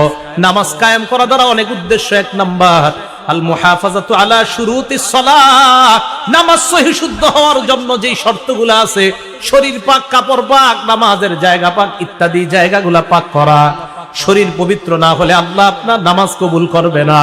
বুখারীর বর্ণনা 6954 নম্বর হাদিসে আল্লাহ নবী বলেন লা ইয়াকবালুল্লাহু সালাতা আহাদিকুম ইদা আহদাসা হাত্তা ইয়াতাওয়াদ্দা। তোমাদের কারো যখন ওযু চলে যায়, ওযু করার আগ পর্যন্ত আল্লাহ তোমাদের নামাজ কবুল করবে না। ওযু করা এগুলো নামাজের শর্ত। গোসল পবিত্র যদি না থাকেন, ফরজ হয়, তাহলে গোসল করা এটাও নামাজের শর্ত। সূরা মায়েদা আয়াত নাম্বার 6 আল্লাহ বলেন ওয়াইন কুনতুম জুনুবান ফাত্তাহহারু, যদি তোমাদের উপর গোসল ফরজ হয়ে যায়, ভালোভাবে তোমরা পবিত্রতা অর্জন করো। আল্লাহ সূরা মায়েদার 6 নম্বর আয়াতে বলেন ইয়া আইয়ুহাল্লাযীনা আমানু ইযা কুমতুম ইলাস সালাহ, হে ঈমানদার যখন তোমরা নামাজের ইচ্ছা করো, ফাগসিলু ওয়াজুহাকুম, চেহারা ধৌত করো, ওয়া আইদিয়াকুম, হাত ধৌত করো, ওয়ামসাহু বিরুসিকুম, মাথা মাসহ করো, ওয়া আরজুলাকুম ইলাল কাবাইন, তোমরা তোমাদের পাগুলা ধৌত করে নাও। এগুলা হলো নামাজের শর্ত। এইগুলাও করা নামাজ কায়েম করা, নামাজ প্রতিষ্ঠিত করা। এখন যে কথাটা বলবো এটা একটু মন দিয়ে শোনেন, যে নামাজ কায়েম কেন বললেন আল্লাহ। দেখি আমরা যারা নামাজ পড়ি, আমরা নামাজ কায়েম করি কিনা। একটা তো বললাম অপবিত্র থাকলে পবিত্র হওয়া। এখন যে হাদিসটা শোনাবো, এই হাদিস শোনার পর আমি বলবো না হাত উঠায় বলেন কারা কারা নামাজ কায়েম করেন, কিন্তু হাদিস শোনার পর মন দিয়ে জিজ্ঞাসা করেন আসলে আপনি নামাজ কায়েম করেন কিনা। আগে হাদিসটা মন দিয়ে শোনেন। বুখারী শরীফ 757 কত হয় 757। বলেন তো বুখারী শরীফের কয় নাম্বার হাদিস? এটা একটু সবাই শিখেন, সারা জীবন মনে রাখতে হবে। 757। নবীজি মসজিদে বসে রয়েছে, নবী সাল্লাল্লাহু আলাইহি সাল্লাম মসজিদে বসে রয়েছে। এক ব্যক্তি মসজিদে ঢুকছে, ঢুকার পর নামাজে দাঁড়াইছে, আল্লাহু আকবার। দাঁড়ানোর পর নামাজ থেকে যখন সালাম ফিরাইলেন, সালাম ফিরানোর পর আল্লাহ নবীর সামনে গেলেন, যাওয়ার পর সাল্লাম আলাইহি, আল্লাহ নবীকে সালাম দিলেন, ফারাদ্দা আলাইহিস সালাম, আল্লাহ নবী তার সালামের জবাব নিলেন। সালামের জবাব নেওয়ার পর আল্লাহ নবী বললেন ইরজি ফাসাল্লি ফাইন্নাকা লাম তুসাল্লি, এ মিয়া তুমি আবার যাও নামাজ পড়ো, কারণ তুমি নামাজ পড়ো নাই। আসলে নামাজ পড়ে নাই, মাত্র না বইরা আসছে। তো ওই ব্যক্তি গেছে, যাওয়ার পর আবার নামাজ পড়ছে, পড়ার পর আবার আসছে, আসার পর সালাম দিয়েছে, নবী জবাব দিলেন। আবার আল্লাহ নবী বললেন ইরজি ফাসাল্লি ফাইন্নাকা লাম তুসাল্লি, যাও আবার নামাজ পড়ো, কারণ তুমি নামাজ পড়ো নাই। তিনবার হয়েছে। ওই ব্যক্তি বললেন ইয়া রাসূলুল্লাহ মা উহসিনু গায়রাহু আল্লিমনি, আমাকে আপনি শিখিয়ে দেন, কারণ আমি এইভাবে নামাজ পড়লাম, এর চাইতে ভালো নামাজ আমি পড়তে জানি না। ওলামায়ে কেরাম আছে এখানে। এই হাদিসে আমার মাঝে মাঝে মনে হয়, এই হাদিসে আর কি পড়লে আমার মনে হয়, ওলামায়ে কেরামদেরকে বলছি, আপনাদেরকে ওলামারা পরামর্শ হিসাবে বলতেছি, আর আপনাদেরকে জানার জন্য বলতেছি, যে ওলামাদের কাছে বলতেছি, আমার মনে হয় যেই সাহাবা বলছে যে আমার হুজুর এর চাইতে ভালো নামাজ আমি জানি না, কিন্তু আমার মনে হয় উনি যে নামাজটা পড়ছে আমাদের চেয়ে ভালোই পড়ছে, আমাদের কি পড়ছে ভালো, কিন্তু এরপরে নবীজি বলছেন তুমি আবার নামাজ পড়ো, তোমার নামাজ হয় নাই। নবীর সাহাবা নিঃসন্দেহে আমাদের চেয়ে ভালো নামাজ পড়ছে। নবীজি ওই নামাজ রে কই তুমি নামাজ পড়ো নাই, আমগোটা দেখলে কি কইতো? তো এই ব্যক্তি কয় হুজুর আমি তো এর চেয়ে বেশি ভালো জানি না, আমি কিভাবে নামাজ পড়বো? এবার দেখেন নবীজি কি কয়, ইদা কুমতা ইলাস সালাহ, যখন নামাজে দাঁড়াও, ফাকাব্বির আল্লাহু আকবার বলবা, আল্লাহু আকবার বলার পর ইকরা মা তায়াসসারা মাআকা মিনাল কুরআন, সানা পড়ার পর তুমি কোরআন থেকে যা পারো সেখান থেকে পড়বা। পড়ার পর সুম্মারকা, রুকু করবা, দেখেন এরপর রুকু করবা, হাত্তা তাতমাইন্না রাকিআ, ধীরস্থিরতার সাথে রুকু করবা। ইতমিনান কারে কয় ওলামাদের থেকে জানবেন। ইতমিনান মানে রুকুতে যাওয়ার পর যখন তোমার মন সাক্ষী দিচ্ছে হ্যাঁ আমি রুকুটা ধীরস্থির ভাবে করেছি, এটাকে বলা হয় ইতমিনান। হ্যাঁ, ইতমিনান মানে ইতমিনানে কলব, আপনার মন আশ্বস্ত হচ্ছে হ্যাঁ আমি রুকুটা ধীরস্থির ভাবে করেছি, এটাকে বলা হয় ইতমিনান। এখন কয়জন এরকম করেন মুরগির মতো উঠে যায়।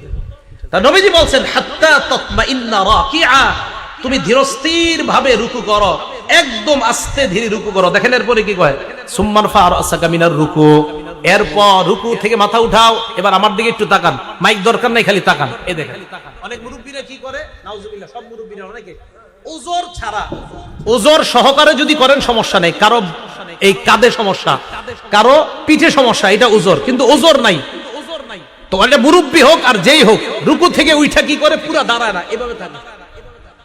ইমাম সাহেবরে বুঝায় যে হুজুর তাড়াতাড়ি সেজদায় যান, আমার তো সহ্য হইতেছে না, তাড়াতাড়ি যান।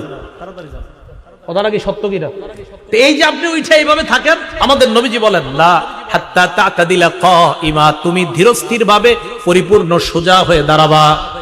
তাহলে বলেন আল্লাহ নবী বললেন রুকু থেকে বাঁকা হয়ে থাকতে না সোজা হয়ে দাঁড়াতে? তা আপনি বাঁকা হয়ে দাঁড়াইলেন, হলো না ভাই, ভাই এটা কিয়াম হয় নাই। নবীজি সাল্লাল্লাহু আলাইহি সাল্লাম বললেন একদম পুরা সোজা হয়ে দাঁড়াবেন, কায়েম বলা হয়। তো সোজা হয়ে যখন দাঁড়াবেন তখন আপনার কিয়ামটা একদম সোজাসুজি হবে। তো সোজা হওয়ার পর নবীজি বললেন সুম্মাসজুদ, এরপর সিজদা দাও। হাত্তা তাতমাইন্না সাজিদা, ধীরস্থির ভাবে সিজদা দিবা। দুই সিজদার মাঝখানে ধীরস্থির ভাবে সোজা হয়ে বসবা।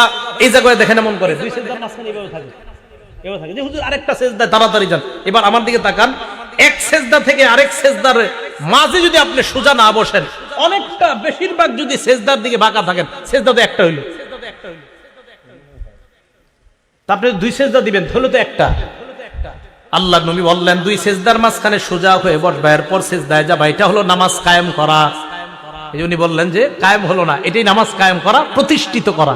নামাজ প্রতিষ্ঠিত করা মানে ধীরস্থিরতার সাথে দাঁড়িয়ে কেরাত করা, ধীরস্থিরতার সাথে রুকু করা, ধীরস্থিরতার সাথে সিজদা করা। নবীজি বললেন ইফআল যালিকা ফি সালাতিকা কুল্লিহা, এক রাকাত তোমাকে দেখায়া দিলাম, বাকি দুই পড়ো, তিন পড়ো আর চার পড়ো, এইভাবে ধীরস্থিরতার সাথে তুমি নামাজ আদায় করো। প্রিয় নাসিরনগর এলাকার মুসলমান, আপনাদের হাত জোরে পায়ে জোরে বলছি, একদিন এইভাবে আপনি নামাজ পড়েন, ইনশাআল্লাহ যেই মজা আপনি পাবেন, অতীতে এই মজা কখনো পান নাই। একদিন এইভাবে নামাজ পড়েন। তাহলে নামাজ কায়েম করা কেন বললেন আল্লাহ? নামাজের রুকু সুন্দরভাবে করা, সেজদা সুন্দরভাবে করা, করবো তো ইনশাআল্লাহ। আল্লাহ পাক রব্বুল আলামিন আমাদের সকলকে সালাত কায়েম করার উদ্দেশ্যটা বুঝে আমরা যেন বুঝে শুনে আমল করতে পারি, আল্লাহ তৌফিক দান করেন। নামাজ আমরা কেন পড়ব? এক নাম্বার অন্তরের প্রশান্তির জন্য নামাজ পড়ব। প্রথম এক নাম্বার অন্তরের প্রশান্তি নামাজ। এখন টেলিভিশনে অ্যাডভারেজ দেয়, আপনি কি হতাশায় ভুগছেন? আপনি কি পেরেশানিতে আছেন? ইউটিউবেও দেয়, টেলিভিশনেও দেয়। কি তাহলে আপনি আমাদের খানকায় চলে আসুন, অমুক জায়গা টমুক জায়গা যে হোক, এখানে এসে আপনি 1 মাস থাকুন, 1.5 মাস থাকুন, আপনার মনে প্রশান্তি আসবে। আপনার এলাকার গাছে গাছে লাগাই দিবেন। আপনি কি প্রশান্তি চান? হতাশায় ভুগছেন? আপনি মসজিদে আসুন, আপনার অন্তরে প্রশান্তি এসে যাবে। আবু দাউদ শরীফের 4986 নম্বর হাদিস, রাসূল আকরাম সাল্লাল্লাহু আলাইহি সাল্লামের সাহাবা, ওই সাহাবার মেয়ের জামাই এবং বেয়াই আসছে ওনারে দেখতে। মানে বেয়াই আর জামাই দুইজন গেছে, অসুস্থ একজনে গেছে তার বেয়াইকে দেখতে, আর জামাই গেছে শ্বশুরকে দেখতে। তো উনি বলেন ইনতালাক্তু আনা ওয়া আবি ইলা সিহরিল্লানা মিনাল আনসার, আমি আর আমার আব্বা গেলাম আনসারি শ্বশুর বাড়িতে গেলাম। নাউদুহু, তাকে দেখতে গেলাম অসুস্থ। ফাহাদারাতিস সালাত, নামাজের সময় হয়ে গেছে। নামাজের সময় হওয়ার পর উনি বাসার একজনকে বললেন ইতুনি বিল উযু, ওযুর পানি আনো। লিউসাল্লিয়া ফাস্তারিহা, আল্লাহু আকবার। আমরা যদি অসুস্থ হই কত বাহানা করি, বৈশা নামাজ পড়ি, শুয়া নামাজ পড়ি, নামাজ পড়তে মন চায় না, আর একটু পরে পড়ি, এই তো আমাদের বাহানা। হ্যাঁ, আরে আমি আমারই বলতেছি দেন, যে আমরা বক্তারা মাহফিলে যখন যাই, আরেকটু পরে, আরেকটু পরে নামাজ, না আরেকটু সামনে পড়লেও তো হয়। এ শয়তান ধোঁকা দিতে থাকেন, না না ওই সামনে রাস্তার বাম পাশে মসজিদ পাবেন, আরেকটু সামনে যান, শয়তান ধোঁকা দিতেই থাকে। ওই সাহাবা বললেন হুজুর পানি আনো। জামাই আর বেয়াই দুইজনে অবাক হয়ে সামনে বসে বলতেছে আপনি তো অসুস্থ, একটু পরেও নামাজ পড়লে পারেন। আমরা কিন্তু এরকম কই, হুজুর ওজোর আছে তো একটু পরে পড়েন। হ্যাঁ, টাঙ্গাইল এক জায়গায় গেছি, এই আপনার ইয়া দিছি সুই, ওই যে করোনার টিকা, তো টিকা দেওয়ার পর টাঙ্গাইল মাহফিলে গিয়ে বয়ান করছি, হাত নাড়াইতে পারতাছি না, বাম হাত দুইটাই দিছি আমি।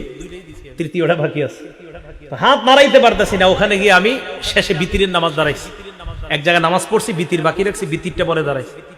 তো একজন আমাকে বলতেছেন, হুজুর আপনি তো বিতির না পড়লেও পারতেন, কারণ সফর অবস্থায় বিতির না পড়ার একটা মাসালাও তো দেখা যায় ফিকহের কিতাবে। আমি বললাম ভাই ওইটা তো মাসালা, এটা তো তাকওয়া। আপনার তো খুব কষ্ট হইতেছিল সফর অবস্থায় বিতির পড়তে। আমি বললাম মাসালা তো মাসালার জায়গায় রাখতে হয়, কিছু ক্ষেত্রে আপনার মাসালা জায়েজের জায়গায় রাইখা আমল করলেই বেশি ফায়দা। বিতিরের নামাজ আদায় করা, দেখেন নামাজ মানে ছেড়ে দেওয়ার পর অনেকে প্রশ্ন করে হুজুর সফরে কি সুন্নত ছেড়ে দেওয়া যায় না? আরে সফরে সুন্নত ছেড়ে দেওয়ার অপশন কার? এই যে আমার রানিয়ে আসি তখন সুন্নত ছেড়ে দেওয়াটা সমস্যা না। আপনি গেছেন এক বাড়িতে বেড়াইতে 10 দিন, এখন ওই জায়গায় বেড়াইতে যাওয়ার পরে আপনি সুন্নত ছেড়ে দিবেন না, সুন্নত গুলো সবই পড়বেন। হ্যাঁ ফরজটা 4 রাকাতের জায়গায় 2 রাকাত পড়বেন। কিন্তু যদি জামাতে নামাজ পড়েন ওই এলাকায়, তখন উনি 4 রাকাত পড়লে আপনি তো 4 রাকাতই পড়বেন, এলাকার ইমাম। আপনারা মুসাফিররা জামাত করলে 4 রাকাত ওয়ালা জামাত 2 রাকাত, বিতির 3 রাকাত 3 রাকাতই, মাগরিব 3 রাকাত 3 রাকাত। কিন্তু আপনাদের কোনো ব্যস্ততা নাই, কোনো কাজ নাই, তখন কিন্তু সুন্নতগুলো অবশ্যই পড়বেন। কথা কি বুঝে আসছে? সফর অবস্থায় সবাই মনে করি কি মানে সব সময় মনে সুন্নত মাফ না। সফরে মানুষ যাওয়ার পর যদি তার ব্যস্ততা না থাকে সে সুন্নত পড়বে, সব পড়বে। ব্যস্ততা থাকলে হ্যাঁ তখন তার জন্য সুন্নতের ছাড়, ফরজ 4 রাকাতটা 2 রাকাত পড়বে। মনে থাকবে না ইনশাআল্লাহ? নামাজের গুরুত্ব দেওয়া, আল্লাহ তৌফিক দান করে। তো এই সাহাবা বলেন উজুর পানি আনো, আনছে, উজু করে নামাজ পড়া আমি প্রশান্তি অর্জন করতে চাই। এবার তারা বললেন দলিল কি?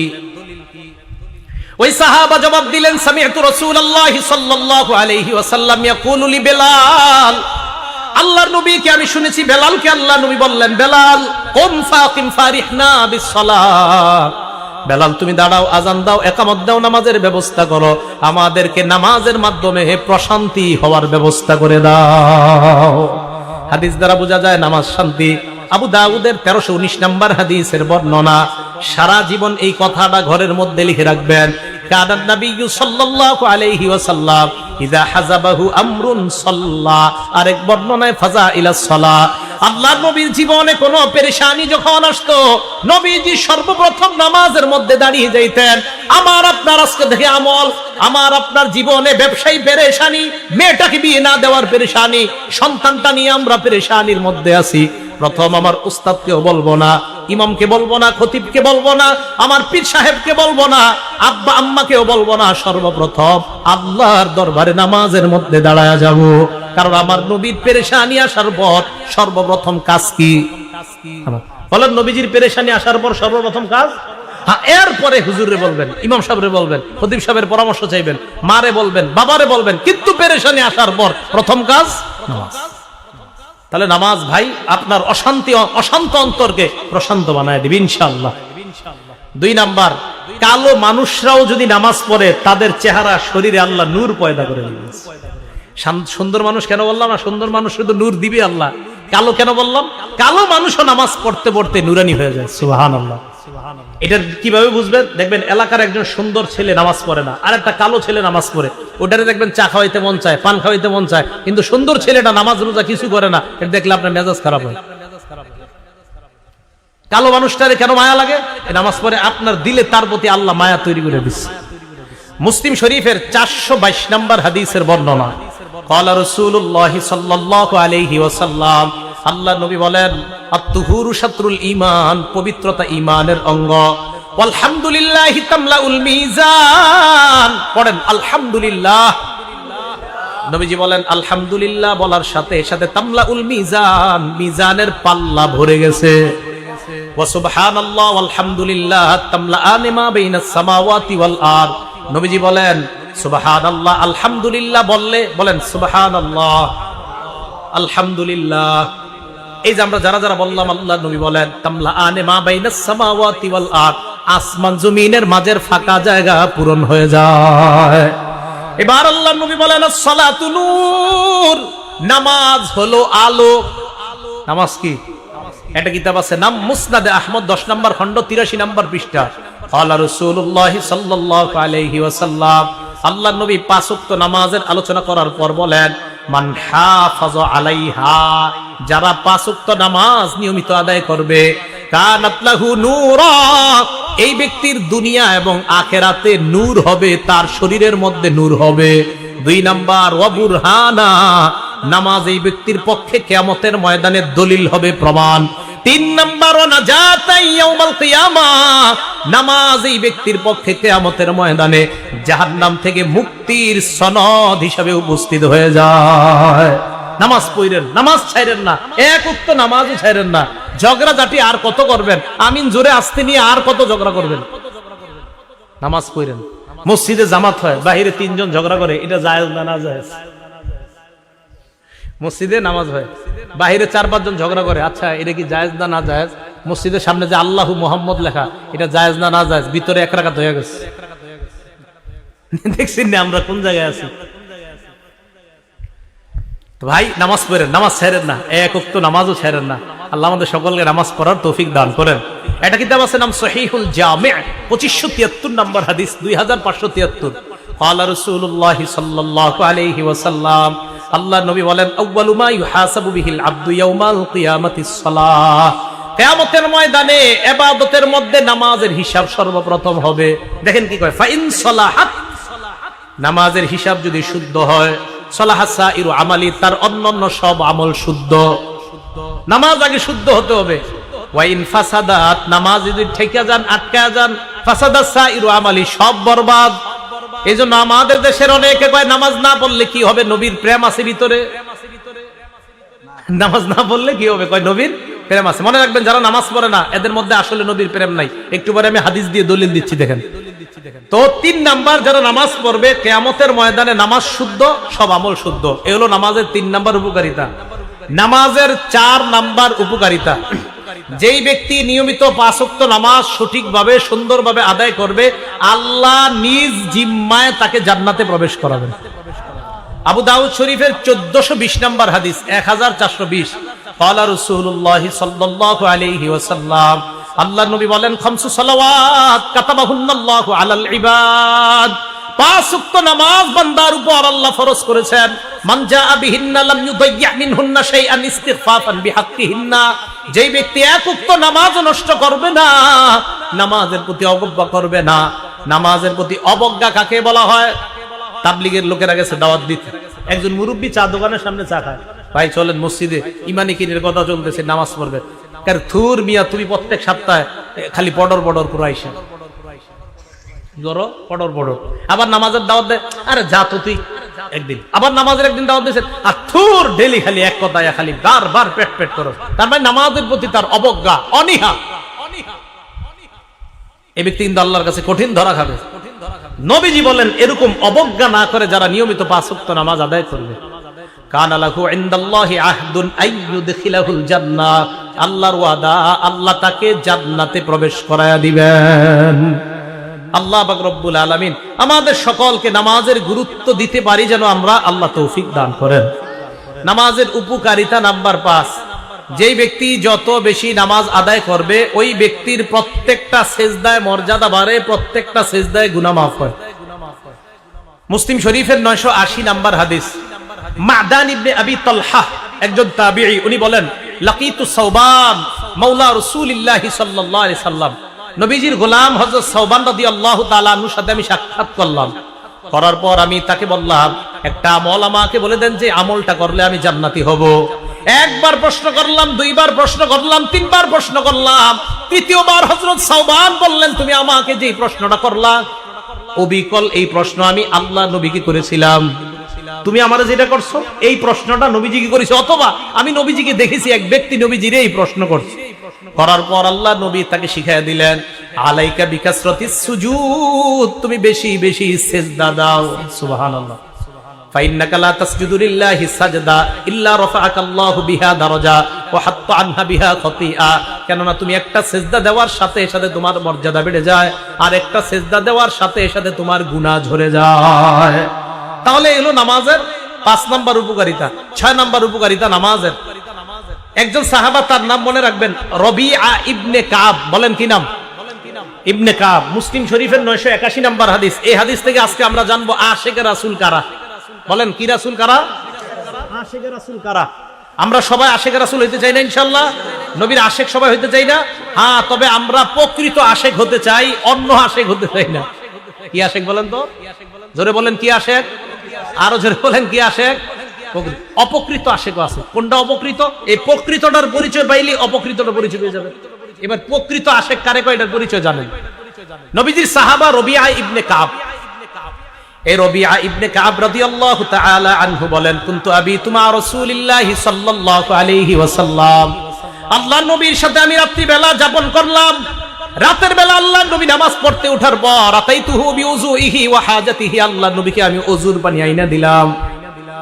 এই হাদিসটা মানে আমি আপনাদেরকে বলছি, আমি 2-3 দিন গ্যাপে, মানে 2-3 দিনের মাঝে বারবার এই হাদিসটা আমি পড়ি।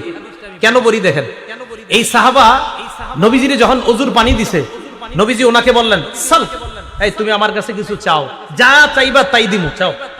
সুবহানাল্লাহ। আমি আপনি আমাদের এলাকার আমরা যদি হইতাম, হুজুর 10 তলা একটা বাড়ি দরকার বা 5 তলা, ভাই আল্লাহ জানে কি বলতাম, যে যা বলতেন। এই যুগের মানুষ আমরা এইগুলা ছাড়া আর কি চাই বলেন? নবীজির সাহাবা নবীজির এমন এক জবাব দিলেন, যেই জবাবে আমরা আশ্চর্য হইছি এমন না, খুদ নবীজি আশ্চর্য হয়ে গেছে। নবীজি ভাই কিছু চাও আমার কাছে। ওই সাহাবা বললেন, আসআলুকা মুরাফাকাতাকা ফিল জান্নাহ, ইয়া রাসূলুল্লাহ, আমি জান্নাতে আপনার সাথী হতে চাই। নবীজি বললেন, আও গায়রা যালিকা, এছাড়া আর কিছু চাও না? না, এটাই চাই। দেখেন নবীজির প্রশ্নে বোঝা যাচ্ছে নবী আশ্চর্য হয়, তুমি এটা ছাড়া কিছু চাও না, দুনিয়ায় কিছু চাও না? না না, আমি জান্নাতে আপনার সাথে থাকতে চাই। আল্লাহর নবী জবাব দিলেন, ফাআইন্নি আলা নাফসিকা বিকাসরাতিস সুজুদ, তুমি বেশি বেশি সিজদা দাও, বেশি বেশি সিজদা আদায় করো। যত বেশি সিজদা আদায় করবা, জান্নাতে আমার তত কাছে থাকতে পারবা। কিভাবে বুঝাইলে মানুষ বুঝবে? মানুষ কয় ওইটাকে আশিক রাসূল বলে। 4 ওয়াক্ত 5 ওয়াক্ত নামাজ পড়ে না, একটু লাফালাফি করে কয় আমরা আশিক রাসূল। আজকের এই হাদিস দ্বারা বোঝা গেল, নামাজ বেশি পড়া, সিজদা বেশি যারা দেয় তারাই প্রকৃত আশিক রাসূল। নামাজ না পড়ে যারা লাফালাফি করে এরা আশিক রাসূল না, এরা প্রতারক, ধোঁকাবাজ। আশিক রাসূল না, নামাজ পড়ে না। নবীজির এই হাদিসে কি বোঝা যাচ্ছে? নামাজ যত বেশি পড়বে সে তত বেশি প্রকৃত আশিক রাসূল। ভাই কিভাবে বুঝাইলে বুঝবেন? হাদিস স্পষ্ট প্রমাণ করে, সিজদা বেশি দাও, সেই হবে নবীর প্রকৃত মহব্বতকারী বান্দা, সে হবে নবীর প্রকৃত মহব্বতকারী উম্মত। এই কথাগুলা যারা নামাজ না পড়েও বলে আমি আশিক রাসূল, এদেরকে বুঝাইবেন, ঝগড়ার মাধ্যমে না, সুন্দরভাবে বুঝাইবেন। ভাই মুসলিম শরীফের 981 নম্বর হাদিসে নবীর এক সাহাবা রবিআ ইবনে কাব নবীর রাতে ওযুর পানি দিছে। নবী বলছে, কি চাইবা চাও? নবীজির ওই সাহাবা বলছে, আমি জান্নাতে আপনার সাথে থাকতে চাই। তখন নবীজি বলছে, সারাত কিছু চাও না? কয় না। তখন নবী বলছে, বেশি বেশি সিজদা দাও, বেশি বেশি নামাজ পড়ো, তাহলে জান্নাতে তত বেশি আমার কাছে থাকবা। ভাইও নবীর কাছাকাছি হতে হলে নামাজের বিকল্প নাই। মনে থাকবে তো ইনশাআল্লাহ? আল্লাহ আমাদেরকে এই কথাগুলা সব সময় মনে রাখার তৌফিক দান করেন। বুখারী শরীফের 662 নম্বর হাদিস, হাদিসটা মন দিয়ে শুনেন। সকাল সন্ধ্যায় যারা হাইটা হাইটা মসজিদে যান না আপনারা? আমরা মসজিদে যাই না? মাশাআল্লাহ। ক্বালা রাসূলুল্লাহ সাল্লাল্লাহু আলাইহি ওয়াসাল্লাম, আল্লাহর নবী বলেন, মান গাদা ইলাল মসজিদি ওয়া রাহা, সকাল সন্ধ্যায় যারা মসজিদে যায়, আ'আদাল্লাহু লাহু নুজুলাহু মিনাল জান্নাতি কুল্লামা গাদা আও রাহা, যতবার ওই লোকটা সকাল সন্ধ্যায় মসজিদে যায় ততবার জান্নাতের মধ্যে তার জন্য আল্লাহ মেহমানদারি প্রস্তুত করে নেয়। পেট রেডি করেন খাওয়ার জন্য ইনশাআল্লাহ। জান্নাতে যারা নামাজি, আমরা আমাদের এই সকল এই জায়গায় যারা বসে আছি ইনশাআল্লাহ আমরা নামাজিও হয়ে যাব, জান্নাতে সবাই একসাথে দেখা করব ইনশাআল্লাহ। কি বলেন? আমরা যদি সবাই এই জায়গায় যারা আছি জান্নাতে দেখা হয়, মজা হবে না?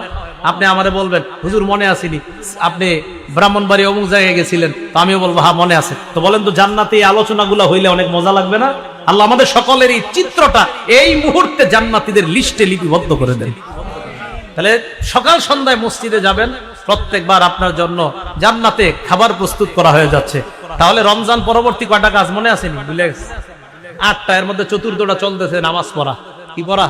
নামাজ পড়া। হ্যাঁ, 1 নাম্বার ছিল আমল নষ্ট না করা, 2 নাম্বার পদভ্রষ্টতা গ্রহণ না করা, 3 নাম্বার শয়তানকে সঙ্গী না বানানো, 4 নাম্বার নামাজ ছেড়ে না দেওয়া। আপনারা ভুলে গেছেন? এই ছিল 4 নাম্বার কথা। নামাজের মধ্যে গুরুত্বপূর্ণ, সকালে প্রথম একটা নামাজ দিয়ে আমরা দিন শুরু করি। কি নামাজ? ফজর। মাশাআল্লাহ। কোন নামাজ? ফজরের নামাজ। একটা হাদিস বলবো, বলার পর আপনারা সিদ্ধান্ত নেবেন যে এটা এখন থেকে পড়বেন কিনা। পড়েন তো সবাই ইনশাআল্লাহ। যাই হোক, এখনো যারা না পড়েন প্রতিদিন পড়বেন ইনশাআল্লাহ।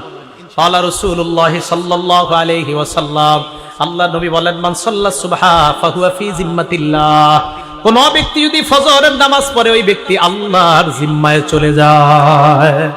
ফালা ইউতবিআন্নাকুমুল্লাহু ফি জিম্মাতিহি বিশাইইন, আল্লাহ যেন তার জিম্মার ব্যাপারে তোমাদেরকে প্রশ্ন না করে। এই হাদিসের উদ্দেশ্য হলো ফজরের নামাজ যেই ব্যক্তি পড়ে, কোন কৃষক যদি ফজর পড়ে মাঠে যায়, ওই কৃষকের উপর জুলুম করবা না, কারণ কিয়ামতের ময়দানে আল্লাহ বলবে ফজর আদায়কারীর উপর কেন জুলুম করলা? ফজর আদায়কারীকে না আমি নিরাপত্তা দিয়েছিলাম, তুমি কেন তার উপর জুলুম করলা? ফজর আদায়কারী না আমি আল্লাহর জিম্মায় চলে গেছে, তারে জুলুম করলা কেন তুমি? নবীজি বললেন সাবধান, আল্লাহর জিম্মায় যারা আছে তার ব্যাপারে যেন তোমাদেরকে প্রশ্ন না করে। এটা হলো ফজরের নামাজ পড়ার উপকারিতা। তো ফজরের নামাজের মাধ্যমে ইনশাআল্লাহ আমরা দিন শুরু করব। ফজরের নামাজ কেউ আজকে থেকে, আগেও করি না ইনশাআল্লাহ, আজকে থেকে কেউ কাজা করব না, স্বজ্ঞানে করব না ইনশাআল্লাহ। হাত তুলেন ইনশাআল্লাহ, আল্লাহ কবুল করেন। ফজরের আগে সুন্নত কয় রাকাত? বিসমিল্লাহ। এই 2 রাকাত সুন্নতের ব্যাপারে নবীজি বলেন, ক্বালা রাসূলুল্লাহ সাল্লাল্লাহু আলাইহি ওয়াসাল্লাম, আল্লাহর নবী বলেন, রাকাতুল ফজরি আহাব্বু ইলাইয়া মিনাদ দুনিয়া ওয়া মা ফিহা, ফজরের নামাজের আগে 2 রাকাত সুন্নাত দুনিয়া এবং দুনিয়ার মধ্যে যা আছে সবচাইতে আমার কাছে বেশি প্রিয়। ফজরের নামাজের সুন্নতটা যদি পারেন বাসায় পড়বেন। ঘড়ির দিকে তাকাইছেন, তাকায় দেখেন 20 মিনিট বাকি আছে, বাস সুন্নতটা বাসায় পড়েন। প্রথম কাজ সুন্নত বাসায় যদি পারেন আর কি বাসায় পড়েন। দ্বিতীয় কাজ, ফজরের সুন্নতে প্রথম রাকাতে কুল ইয়া আইয়ুহাল কাফিরুন পড়বেন, দ্বিতীয় রাকাতে কুল হুয়াল্লাহ। বলেন প্রথম রাকাতে কোন সূরা? আইয়ুহাল কাফিরুন, দ্বিতীয় রাকাতে কুল হুয়াল্লাহু আহাদ। নবীজি মসজিদে আসছে, তো এক সাহাবা নামাজ পড়তেছে, আল্লাহু আকবার। তো নামাজে সূরা ফাতিহা পড়ার পর উনি আস্তে আস্তে পড়তেছে কুল ইয়া আইয়ুহাল কাফিরুন প্রথম রাকাতে। তো নবীজি শুনে ফেলছে আস্তে কানে দিয়া। তো নবীজি শোনার পর বললেন, হাযা আব্দুন আরাফা রাব্বাহ, এই ব্যক্তি তার রবকে চিনতে পারছে। দ্বিতীয় রাকাতে সাহাবা পড়লেন কুল হুয়াল্লাহু আহাদ, আল্লাহ নবী বললেন হাযা আব্দুন আমানা বিরাব্বি, এই ব্যক্তি তার রবের উপর পরিপূর্ণ ঈমান আনছে। এজন্য আজকে থেকে আমলটা মনে রাখবেন, ফজরের সুন্নতে প্রথম রাকাতে কুল ইয়া আইয়ুহাল কাফিরুন, দ্বিতীয় রাকাতে কুল হুয়াল্লাহ। আরেকটা সুন্নতে আমলটা করবেন, বলবো মাগরিবের পরের সুন্নতে প্রথম রাকাতে কুল ইয়া আইয়ুহাল কাফিরুন, দ্বিতীয় রাকাতে কুল হুয়াল্লাহ যদি পারেন। বাকি ফজরের সুন্নতে প্রথম রাকাতে কুল ইয়া আইয়ুহাল কাফিরুন, দ্বিতীয় রাকাতে কুল হুয়াল্লাহ। এটার দ্বারা কি উদ্দেশ্য জানেন?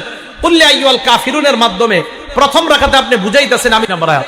3 নাম্বার কাজ, সুন্নত পড়ার পর আল্লাহর কাছে একটা দোয়া করবেন, আল্লাহুম্মা রাব্বা জিবরাইলা ওয়া মিকাইলা ওয়া রাব্বা মুহাম্মাদিন সাল্লাল্লাহু আলাইহি ওয়াসাল্লাম আউযু বিকা সালাসা মাররাত, আউযু বিকা মিনান নার সালাসা মাররাত। বাংলায় বলবেন, হে জিবরাইলের রব, হে মিকাইলের রব, হে মুহাম্মদ সাল্লাল্লাহু আলাইহি ওয়াসাল্লামের রব, আমি আপনার কাছে জাহান্নাম থেকে পানাহ চাই। এটা 3 বার বলবেন।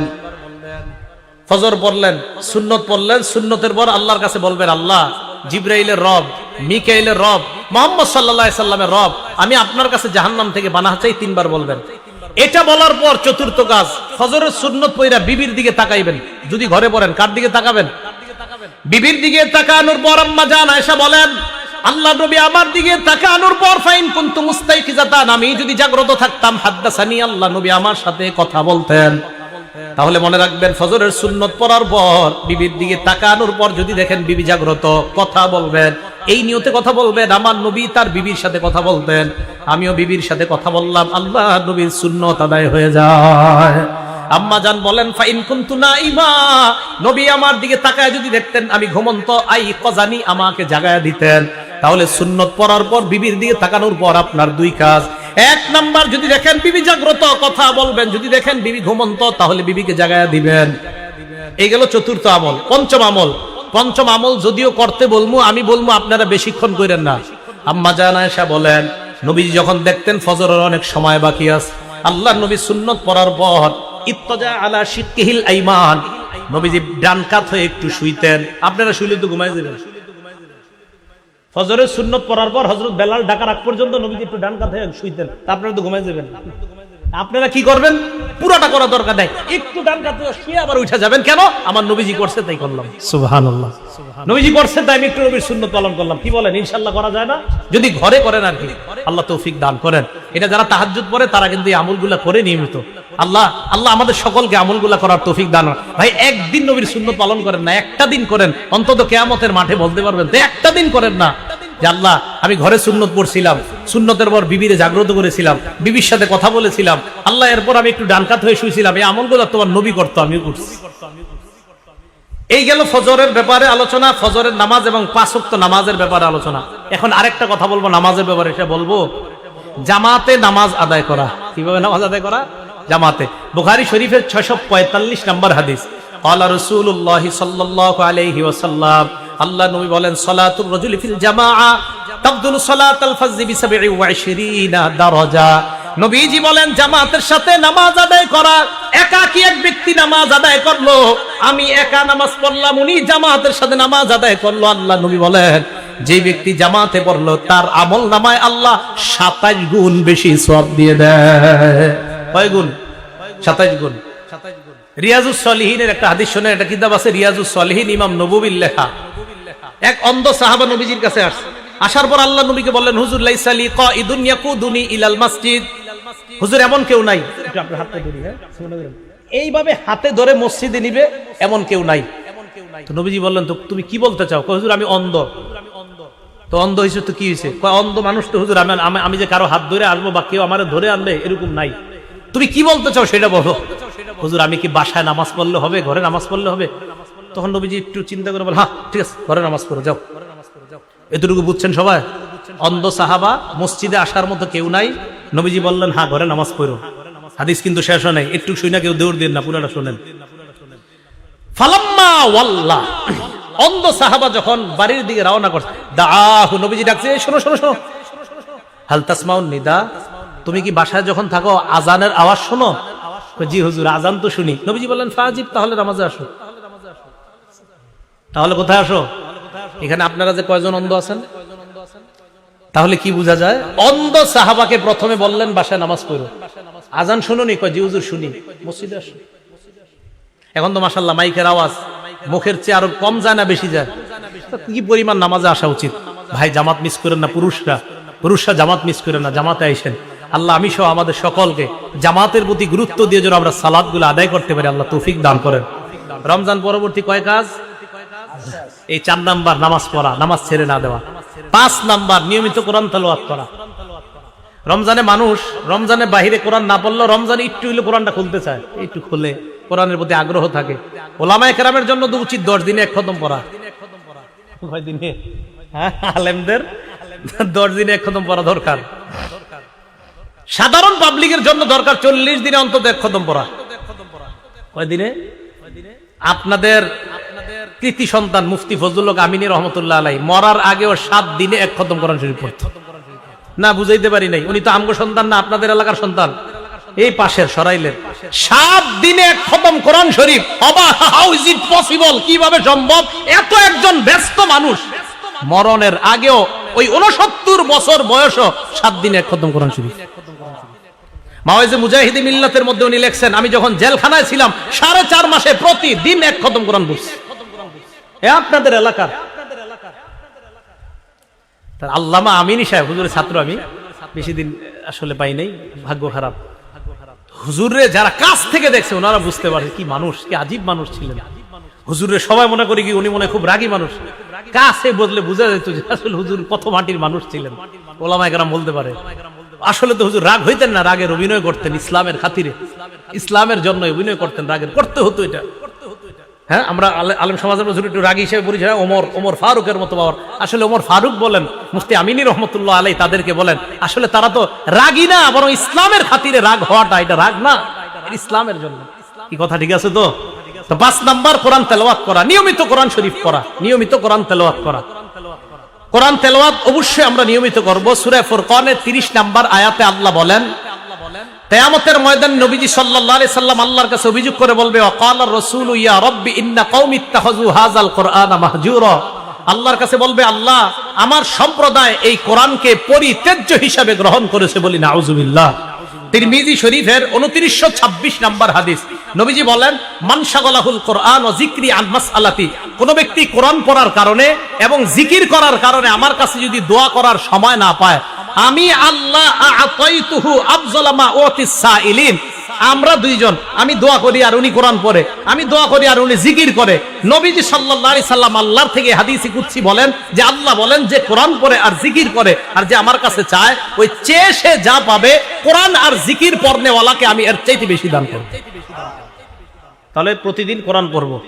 সাধারণ যারা আছেন ওলামারা তো পড়েই, সারাক্ষণ কোরআন পড়ায়, সাধারণ পাবলিকরা আপনারা ওয়াদা করেন ডেইলি 1 পৃষ্ঠা হলেও কোরআন পড়ে খুলে পড়বেন, ইনশাআল্লাহ ওয়াদা করা যায় ঘরটা আল্লাহ বরকতে পরিপূর্ণ করে দিবেন, বিশ্বাস করেন। যদি বলেন হুজুর আমি তো কোরআনের সব জায়গা পারি না, কুল হু আল্লাহ সূরাটা তো পারেন, এটা প্রতিদিন একটু দেখে দেখে পড়েন। আলহামদুলিল্লাহ সূরাটা তো পারেন, খোলেন খুইলা এটাই দেখা পড়েন। কেন দেখা পড়বেন? এই কোরআনের সাথে আপনার একটা মহব্বত তৈরি হয়ে যাবে, পড়বেন তো ইনশাআল্লাহ। তা আপনাদেরকে আমি বলি আপনারা ডেইলি এইভাবে একটু খুইলা পড়েন। সত্যি কথা, 1 মাস পড়েন, 40 দিন পড়েন, 41 42 দিন পড়েন, হঠাৎ একদিন ছাইরা দেন, খুইলা পড়েন নাই, কষ্ট লাগবে। ইন্নাইল্লাহ, আজকে কোরআনটা খুললাম না কেন, মায়া লাগবে, দেখা চোখের পানি চলে আসবে যে আমি কোরআন খুললাম না কেন, হ্যাঁ আমি কি জানি একটা মিস করে ফেলছি। ঠিক নামাজ যারা পড়েন না, নামাজ ধরেন 1 মাস 2 মাস নামাজ পড়েন, ঠিক হঠাৎ একদিন যখন নামাজ ছুটে যাবে আপনি পেরেশান হয়ে যাবেন, ইন্নালিল্লাহ আমার নামাজ ছুটে যেতেছে কেন। বুঝা গেল কি? নামাজ না পড়তে না পড়তে নামাজ পড়তে মন চায় না, নামাজ পড়তে পড়তে নামাজ ছাড়তে মন চায় না। আল্লাহ আমাদের সকলকে প্রতিনিয়ত আমল করার তৌফিক দান করেন। তাই 5 নাম্বার কাজ নিয়মিত কোরআন পড়া। 6 নাম্বার আল্লাহর জিকির করা। বলেন কি করা? লা ইলাহা ইল্লাল্লাহ, সুবহানাল্লাহ, আলহামদুলিল্লাহ, আল্লাহু আকবার, এই জিকির করা। মুসলিম শরীফের বর্ণনা 1239 নাম্বার হাদিসে আল্লাহ নবী বলেন মান সাব্বাহাল্লাহ ফি দুবুরি কুল্লি সালাতিন সালাসাহু ওয়া সালাসিনা ওয়া হামিদাল্লাহ সালাসাম ওয়া সালাসিনা।